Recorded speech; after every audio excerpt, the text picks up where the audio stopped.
Welcome, gamers and readers. I am MonriaTitans, the writer for the Opinions and Truth blog and the host of the Weekend Game Show, where I educate on and discuss different aspects of game development to show why video games can take years to make to prevent another Cyberpunk 2077 launch scenario. And one of the ways I do this is with the Let's Read Some Shit videos, where I read aloud portions, emphasis on portions for DMCA and copyright reasons, of a couple of books regarding video games, their creation, their impact on the world, to show the legitimacy of video games as an artistic medium, and or whatever I feel like reading at the time. In addition, I also hope to promote literacy as a whole. I also provide artist shoutouts to human artists to combat AI art theft. All of them can be seen on the Become Empowered Instagram, all one word, one E in the middle, and on the MonriaTitans Instagram. All rights reserved by the artists. #create, don't scrape. If this is something you're interested in, then you can find the other Let's Read Some Shit videos on my YouTube channel under the handle @MonriaTitans, and also on Buy Me a Coffee, where educational quotes regarding video games and literacy are also shared. If you tip through Buy Me a Coffee, 15% of the proceeds, minimum, go to Kids Need to Read, whose mission is to help children discover the joy of reading and the power of a literate mind. Speaking of artist shoutouts, today's goes to Anne Marie Rector? I actually don't know. I hope I didn't butcher that. And the artist shout-out choice was inspired by Oxford English Dictionary's word of the day, psychomancy, which is conjuration of or communication with the spirits of the dead, or the spirits or souls of the dead. And they are incredibly consistent across the platforms. Their Instagram threads, Ko-fi accounts are all Illumary_art.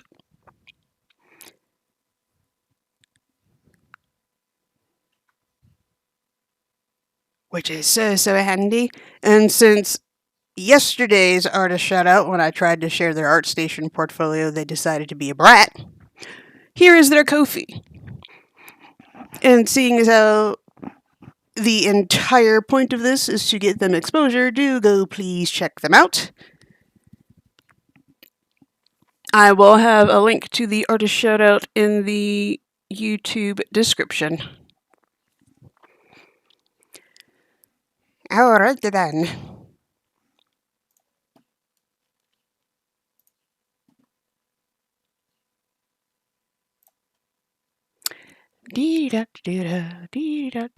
Alright, there we go. So,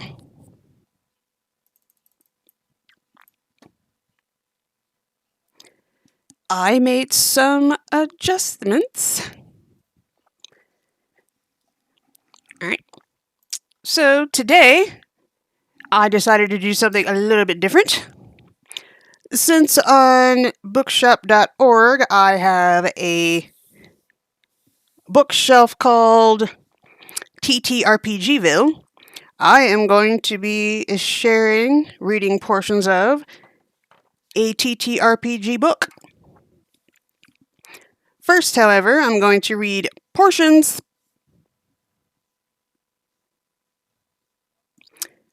again, emphasis on portions of a book from my never-ending reading list. And then I'm going to read the TTRPGville book. The only thing that sends me is the book that can be used for, I believe this is initially meant for Dungeons and Dragons. But I could only find it on Amazon. Bookshop.org doesn't have it yet. That saddens me. Oh well. So, today I will be reading portions of, you can see them there, 100 Plants That Heal, the illustrated herbarium of Medicinal Plants, and Herbalist Primer by Urbanek. And this will go as follows. Yay. Well, rewind. These tend to go about an hour-ish, can be longer, can be shorter, and they go as follows. Read the summary on the back of the book, if applicable. Read the About the Author section, if applicable. Read the foreword, preface, acknowledgments, and author's notes, if applicable. And if there is no introduction, read part of the first chapter. And we shall go left to right, starting with... Yay, hiccups. 100 Plants That Heal. And there is a summary on the back.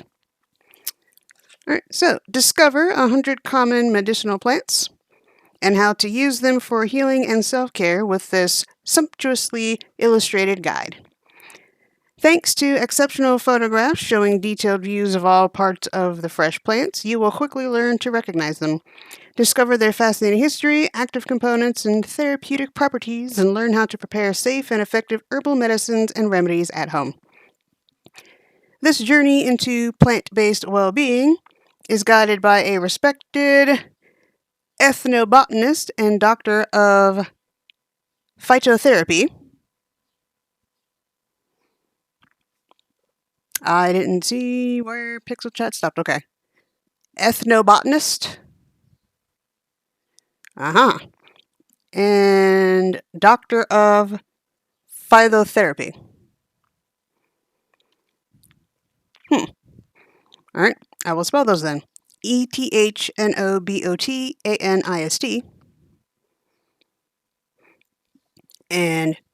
Phytotherapy.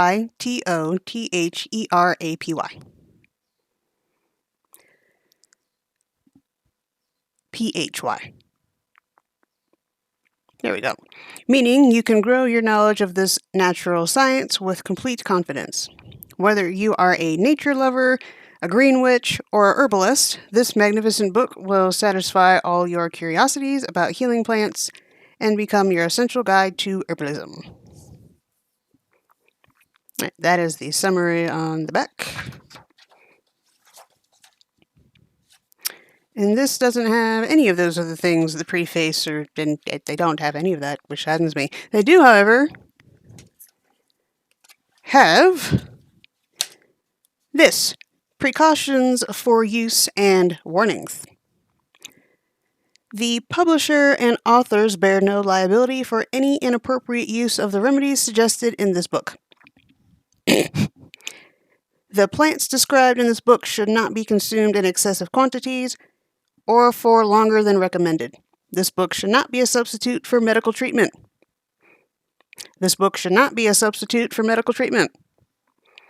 Under no circumstances should you stop treatment without medical advice. Always seek your doctor's opinion before following the recommendations set out in this book. If you are suffering any chronic illness, ask your doctor or pharmacist for advice before using medicinal plants. Oh, there's an introduction. It wasn't in the table of contents. Although I looked at this at ADHD.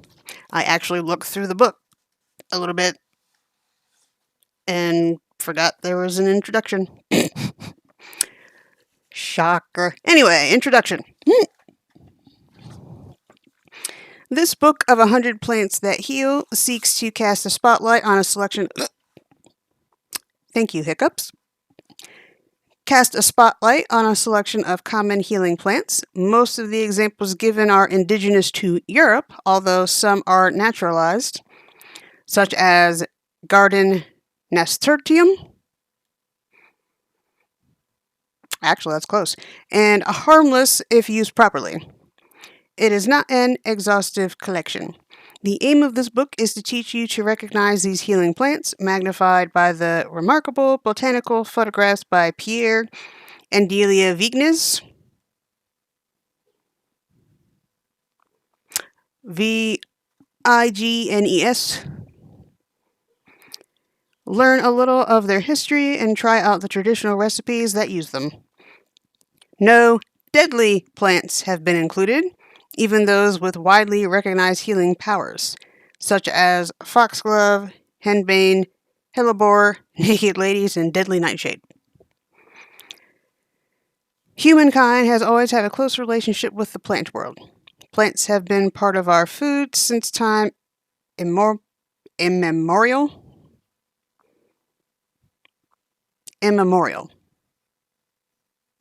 Okay. As it is not physiologically possible for us to live entirely on animal products. However, in addition to this fundamentally nutritional approach, humans learnt early on that specific plants, in a wide variety of forms, could be used to treat ailments. Excavations in Iraq have uncovered a 60,000-year-old tomb containing the remains of 8 medicinal plants. There is little doubt that the medicinal use of plants is as old as the human race itself. Observations of chimpanzees in West Africa indicate that it may even be older. These studies revealed the apes were using many plants with as yet unexplored medicinal properties. There have been many changes in the relationship between plants and humans since the days when our great-great-grandmothers used healing plants from jars in the kitchen shelves to make infusions with boiling water and to treat family ailments. Our knowledge of plants has grown considerably, and a genuine upheaval could be said to have taken place in the field of medicinal plants. Analysis has become much more widespread, and active elements have been isolated. This has led to a better understanding of how many, but far from all, plants react with the body. Numerous clinical studies have enabled reliable results to be obtained on the effects of several dozen plants. Some hazards have also come to light. While the most poisonous plants tend to be widely known, recent research has indicated that others may demonstrate a more subtle toxicity, and that their regular use over a prolonged period can cause major problems, sometimes even resulting in death. Work has also begun on exploring exotic plants boasting medicinal properties, some of which have quickly come into common use. In some cases, such as ginkgo, devil's claw, and echinacea, Echinacea, they have effectively dethroned their European equivalents. In addition to the classic infusions, other means of using plants for medicinal purposes have been deployed, such as gels or integrated fresh plant suspensions. Other therapeutic techniques, such as aromatherapy, have also become widespread. In the light of the profusion of new data, combined with a significant expansion in the medical plants market, and an increased interest in self-treatment, the law has had to adapt, becoming more relaxed in some areas while tightening up in others. Marijuana. We have moved far from the medicinal plants and beneficial infusions of yesteryear.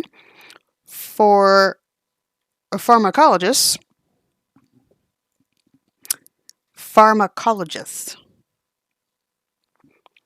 plants are simply a medium of support for the active elements they contain. It is possible to synthesize these elements so much better, as plant matter itself is often regarded with suspicion. On the other hand, users often prefer to take responsibility for their own health care and look for advice in books or on the internet rather than visiting a doctor. However, the occasional accidents that result from this approach provoke an immediate reaction from the medical profession and the authorities, who are always keen to retain control over the therapeutic use of plants. The commercial successes of some plants, such as St. John's wort and stevia, have even provoked vigorous reactions from the chemical and sugar industry lobbies, who are concerned about losing market share.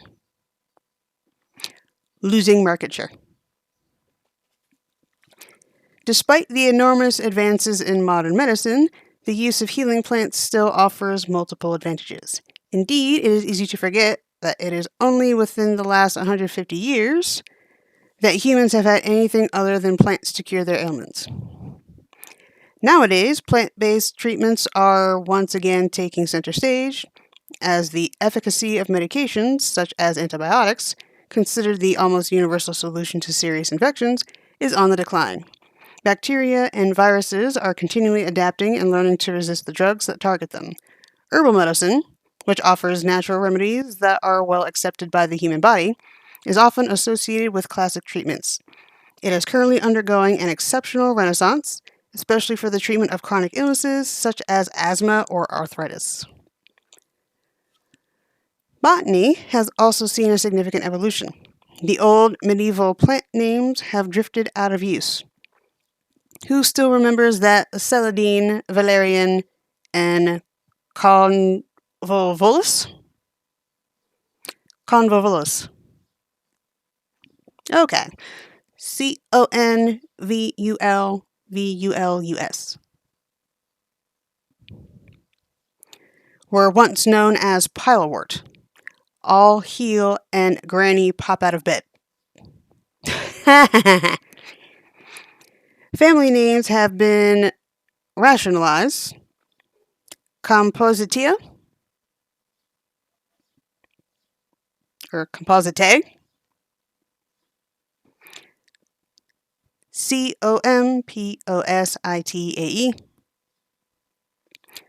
Replaced with Asteraceae. Nope. Asteraceae.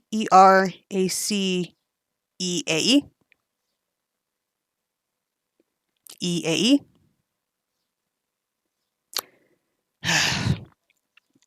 Cruciferae. Close with Brassicaceae. I wish they had pronunciations in this. Umbelliferae with Apiciae.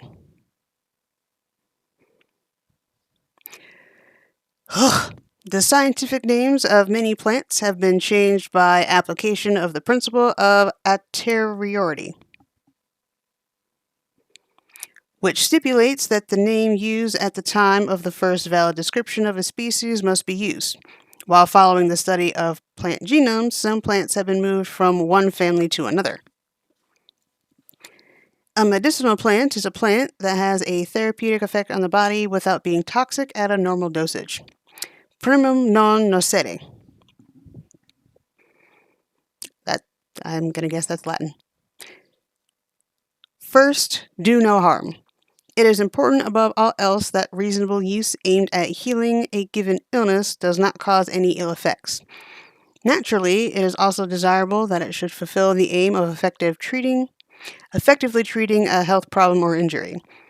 The general term, medicinal plant, covers a wide range of flora, from those that are entirely edible in the form of food or condiments, to those that are genuinely deadly and should be treated with the utmost caution. At the former end of the spectrum is the wide variety of wild, edible fruits and vegetables, some of which are included in this book, such as black currant and leek. Even if at first glance their medicinal properties are not particularly powerful, they generally have remarkable nutritional qualities. Regular consumption of these sorts of plants is beneficial to the body and represents a genuine form of preventive medicine. While plants are easy to use, some of them may also produce side effects. Like all medicines, medicinal plants should be used with caution. Even comfrey, a plant that was widely used in the past, can have fatal effects in certain circumstances. It has been restricted or prohibited for oral use in Europe and several countries, including the United States. However, when a herbal remedy is used correctly, the risk of side effects is very limited. And if we started refusing to eat a plant because it contained a toxic substance, we would find a large number of fruits and vegetables missing from our plates. Celery is a photosynthesizer. Grapefruit reduces the elimination of active substances by the liver, and therefore makes the effects of drugs more powerful.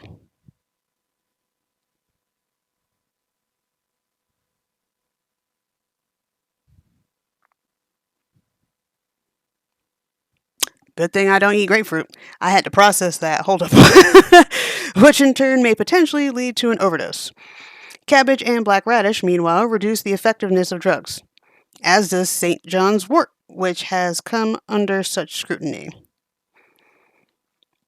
Herbalists and users of herbal medicine should make sure they know the regulations that apply in their own countries.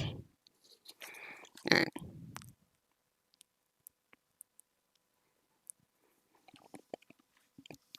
All right, so we're at 20 minutes with this one. I'm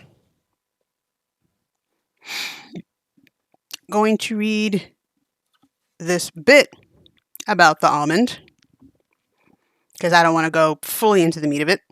So, almond, active elements, fatty oil rich in oleic and linoleic acids. I'll spell it. Linoleic. Acids. The bitter variety, Var Amara, also contains a cinegenic heteroside, amygdalin.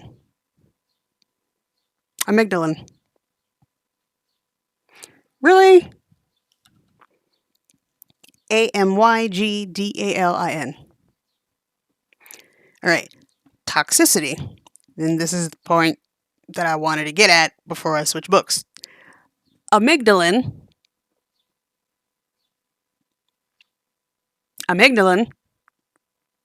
There we go. Releases extremely toxic hydrogen cyanide by hydrolysis during digestion. This can prevent the body from utilizing oxygen and can lead to death by asphyxiation.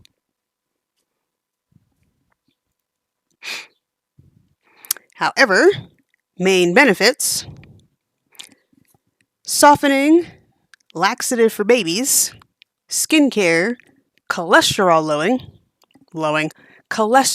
lowering, nutritional remineralizing.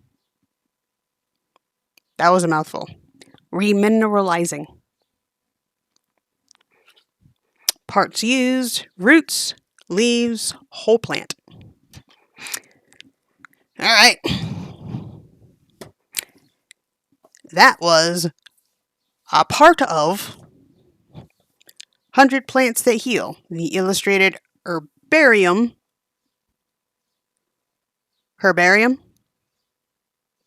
Yay! Of medicinal plants. Now we switch to TPRPGville book, Herbalist Primer by Anna Urbanek.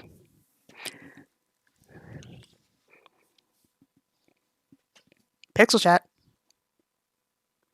by Anna Urbanek. That's actually kind of close. So on the back of the book, all right, it's bullet pointed. A guide to real-world magical plants. A mix of ethnobotany, folklore, green witchcraft, occult, and science. Oh. There's that word ethnobotany again. Or related to it. The other word was ethnobotanist. Anyway, a fully illustrated, thoroughly researched resource for writers and world builders. An all-in-one book for druids, healers, alchemists, and poisoners. Please don't. Perfect as an in-world item and applicable in all fantasy and most modern settings. A system-agnostic toolkit for game masters everywhere, complete with tips on including the plants in your campaigns and creating new, exciting pieces of flora. And TRPG, in case I forgot to say what that meant, tabletop role-playing game. All right. I said, this book would never have happened if not for my mom. We have spent countless hours in her garden and on the walks through the countryside, sharing secrets and the love for botany. Aw. Alright, so the content says there is an introduction. There's also author's notes, so I will... You piece of shit.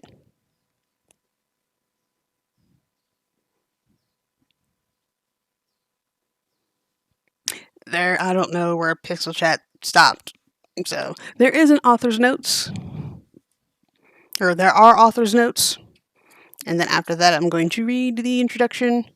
And considering how small the font size is, and it's 4 pages long, that'll probably cover it. So, author's notes for Herbalist Primer. In the dreary months of finished spring, in the midst of the global pandemic, I have searched far and wide for something to bring me joy. By which I mean, I sat at my desk and made a list of things I knew I liked, then crossed out most of it and started doodling flowers. A couple of days later, I had an idea that I couldn't get out of my head, so I have drafted and laid a sample spread of the plant guide and uploaded it to the internet.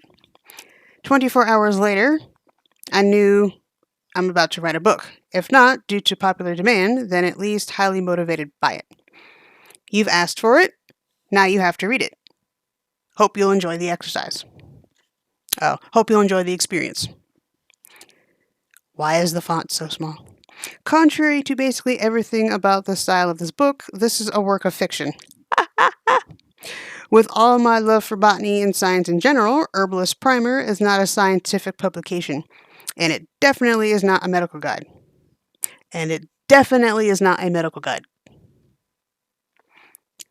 Please do not follow any medicinal advice included in it.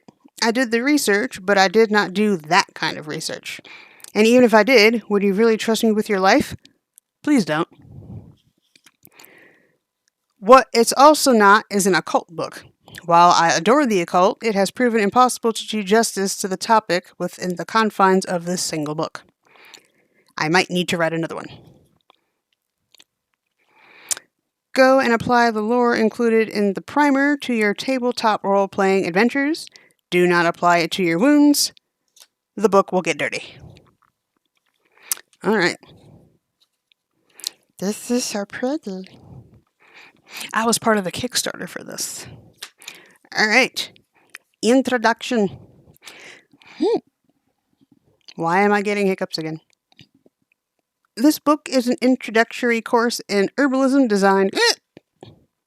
designed for beginners in the craft. For fictional beginners. In fact, this book is a work of fiction, created solely because of the author's incessant curiosity of natural sciences, folklore, myth, and occult, as well as her love of tabletop role-playing and world-building. As stated before, this is not a book for a real-world practicing herbalist, although they might enjoy the magical and spiritual side of their art. This is not a medicinal guide.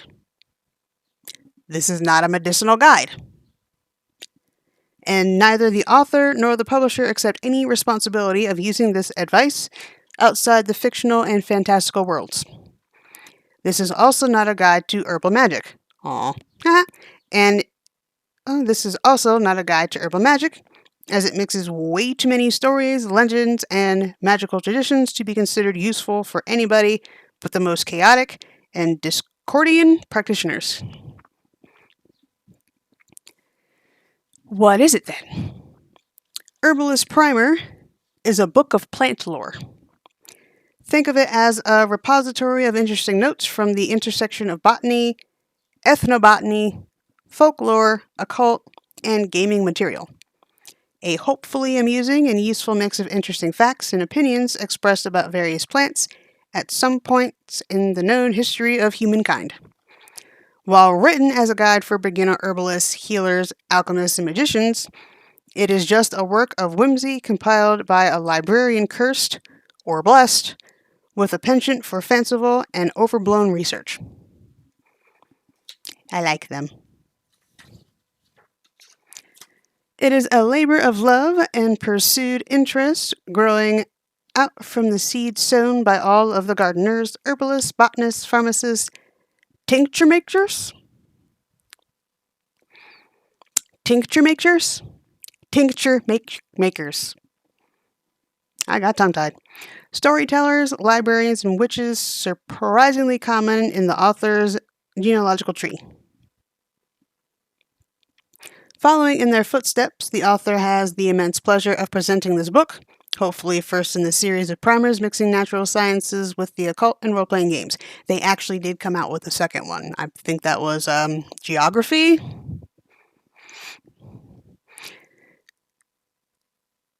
I regret not getting that one, but I think I was unemployed at the time, so probably a smart decision. Anyway, moving on. Within the fiction of this book, an unnamed organization advises a beginner herbalist on how to start a career in the field. Pun, like all others in the book, entirely intended.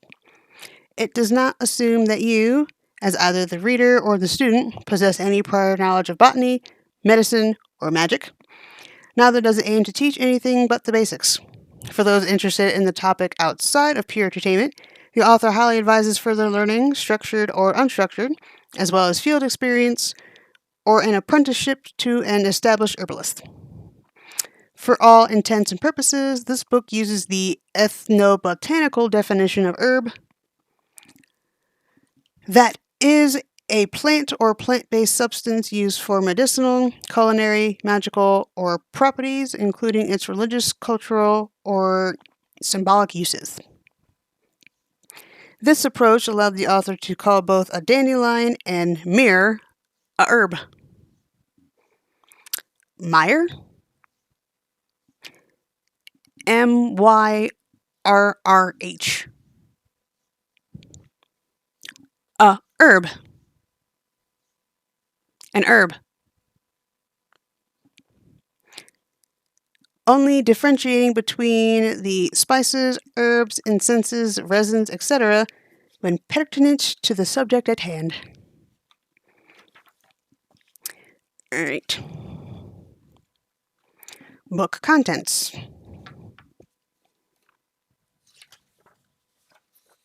Oops.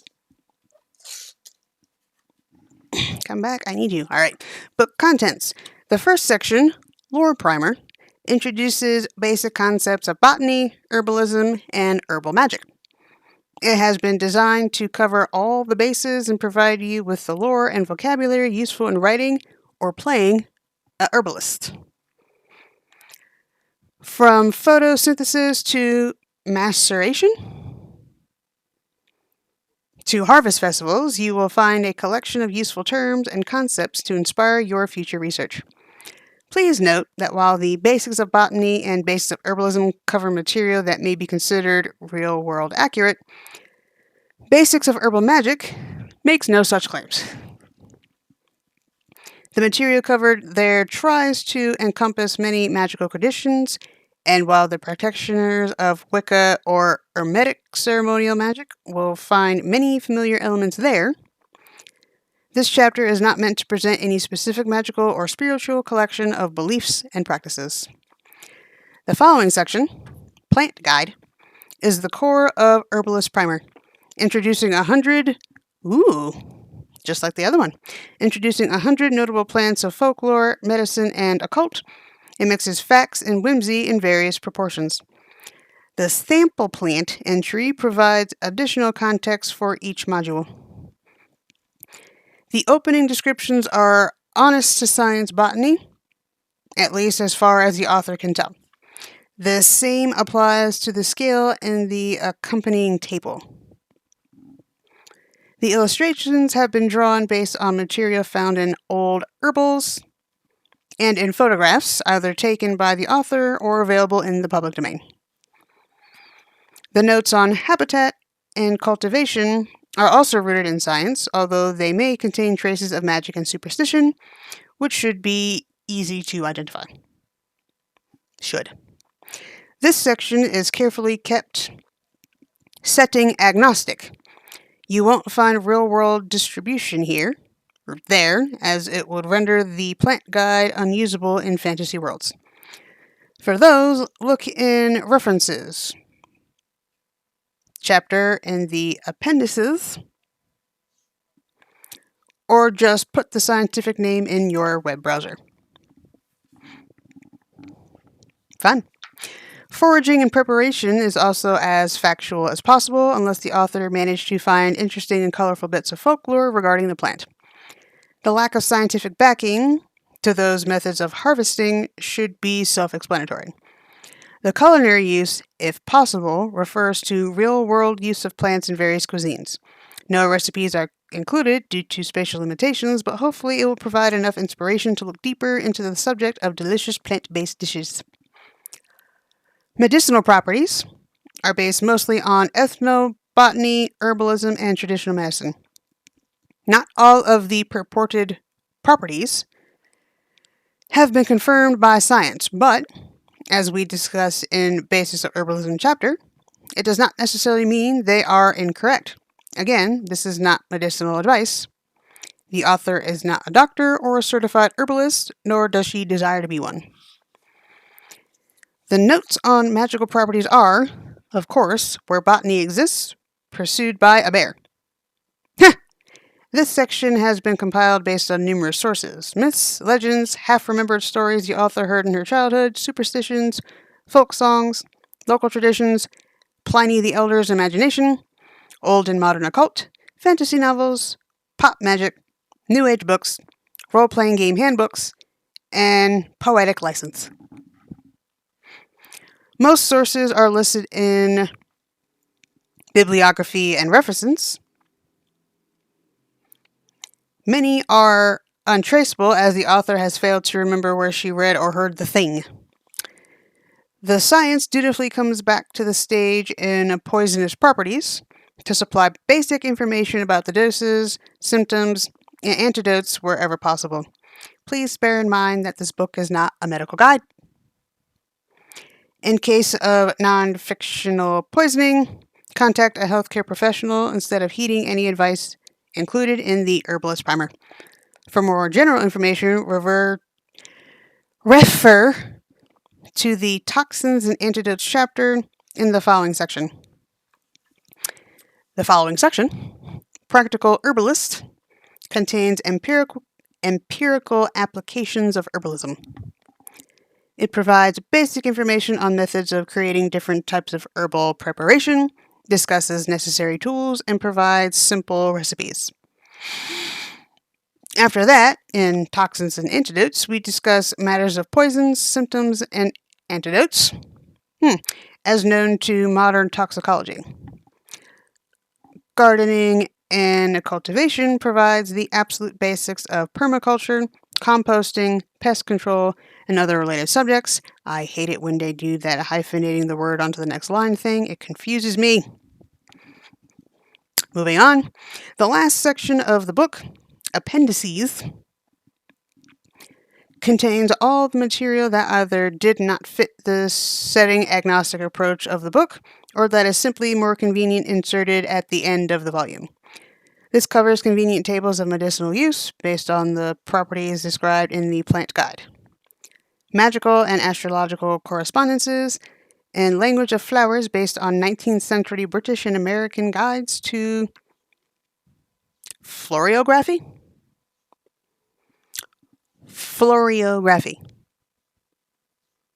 Yay!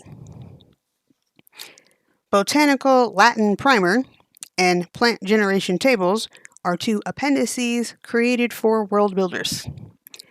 The first makes it easy to come up with scientific names for custom plants, and the second facilitates creation of fantastical plants with random medicinal and magical properties and quirks. To follow that up, Adventure Seeds provides over 40 plot hooks for a writer or game master looking for inspiration. Thank you. References returns to the roots of Herbalist Primer, providing additional context for plants described within, listing sources, discussing cultural significance, and real-world application. Yay. The annotated bibliography supplies a list of general primary and secondary sources used by the author. Plant Location Guide sorts the 100 plants by biome for easy use in world building, while Plant Visual Guide lets you pick one by color or by dropping dice on the page. The Alphabetical Index closes off the volume, covering all plant names, processes, recipes, etc. That's why the font's so small. You are forgiven. Acknowledgments. As much as this book is the author's labor of love, it would not exist without the combined effort of a whole group of amazing people. Co-writers, editors, and publishers. Jacob Wise? Jacob Wise has kindly agreed to cooperate on this project and write the Adventure Seeds chapter. Seeds chapter, as well as a collection of stretch goals unlocked during the Kickstarter campaign. He is a constant source of inspiration, motivation, and support, without whom this book would not exist. Fiona Maeve Geist.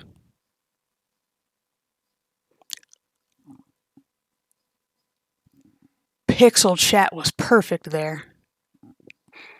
And Jarrett Crater. Close.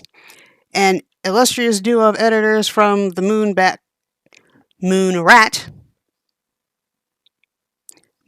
Conspiracy.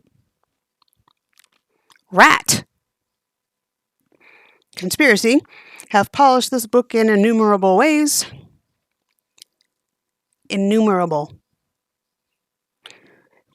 Making sure that the author's grasp of English grammar does not take away from the experience of reading the book.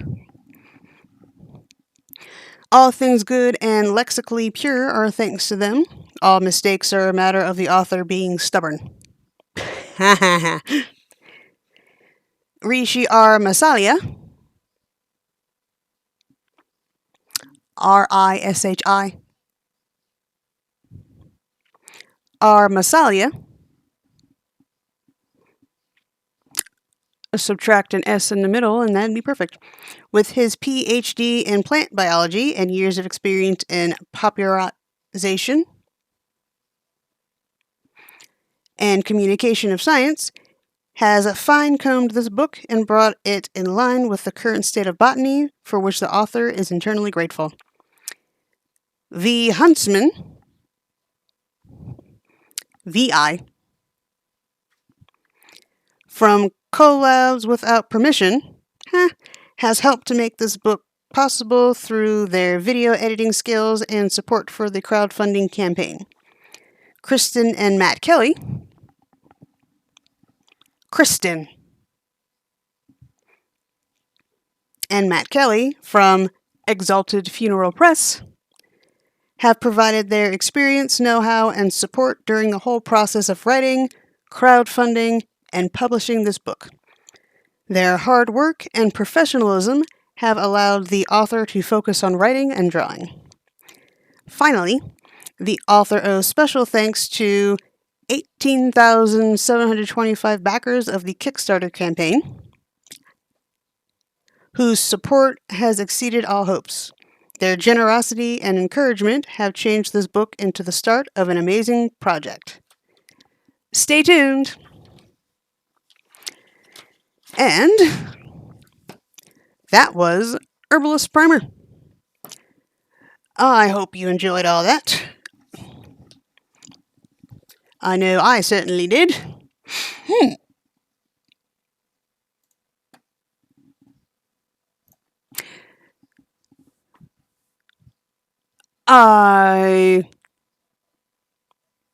So how I mentioned before with Herbalist Primer, I got it via the Kickstarter campaign. And Exalted Funeral, if you've never heard of them before, they actually have some kick-ass stuff. So if you're into TT RPGs and whatnot, highly recommend. Not only Herbalist Primer, because I'm going to need a magnifying glass to read the rest of this.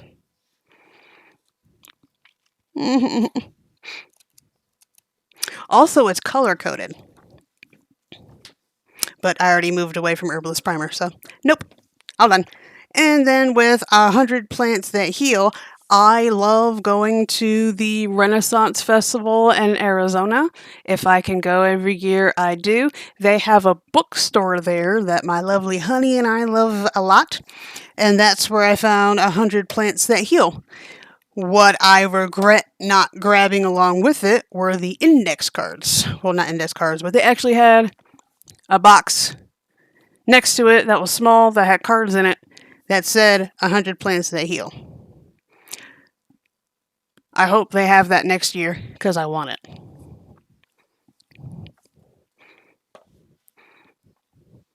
I also, just looking at the two books, putting them side by side, they're so similarly designed.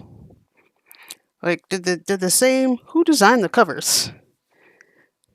Because they are gorgeous. Like, the colors are similar. It's great. I love it. Well, forgot what I was going to say next. But with that, we are all done.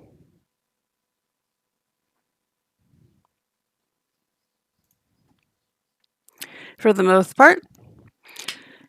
If I need to create a separate thank you scene for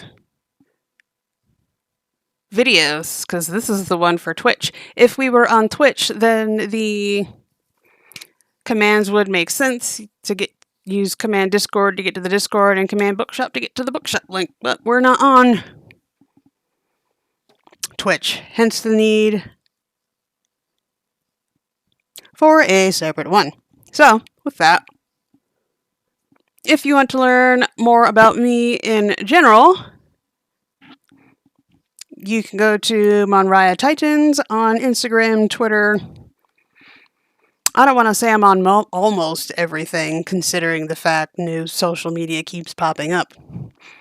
But at the very least, Instagram and Twitter. I also have a Pinterest. I'm not going to get him into them all. You can do command socials if we were on Twitch. I will have in the description a link to my card so you can get a summary of everything I do. So, moving on. If you want to support my art, that is Titans Monria art on Ko-fi. I'm trying to get a new MacBook Pro docking station. And for those of you who don't know, docking. Okay. And for those of you who don't know what that is, the docking station that I love so much allowed me to plug in extra cables, USB cables, HTML, and stuff like that. It was great. And then it died. And it made me sad. So I'm trying to get a replacement. I was actually part of the Kickstarter for it. Shocker. If you want to support my streaming, that is MonriaTitans WGS on Ko-fi. If you want me or want to assist me in doing further promotion of the artist shout out, then go to Artist Shoutouts Ko-fi, or you can just look through the entire list of those I've shouted out, which you can also find on Artist Shoutouts. Every artist shoutout I've done has gone to that particular Ko-fi. You can just find an artist you like and go support them directly, which is kind of the point of this. So again, that is Anne-Marie Rector. I really hope I'm saying that correctly. And there they are on Ko-fi at illum.art. Illumary.art.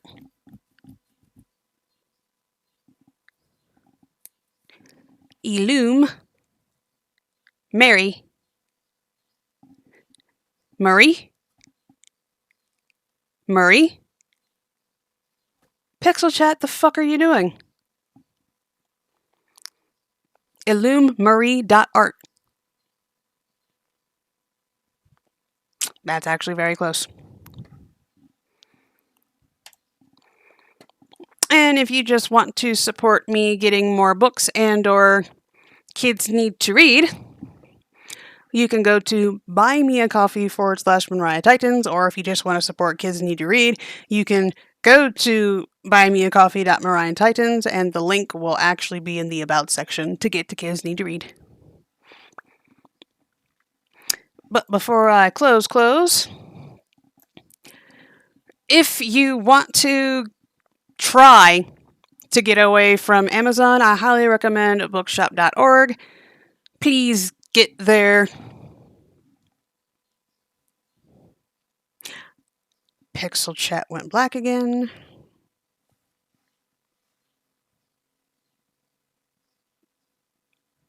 If you want to try to get away from Amazon, I ask you go through bookshop.org/shop/MonriaTitans. If you, as you're searching through, if you see MonriaTitans Bookshop in the upper left corner, any book you grab while that's there, I should get a commission for it. Otherwise, just check out my bookshop. And I has a list of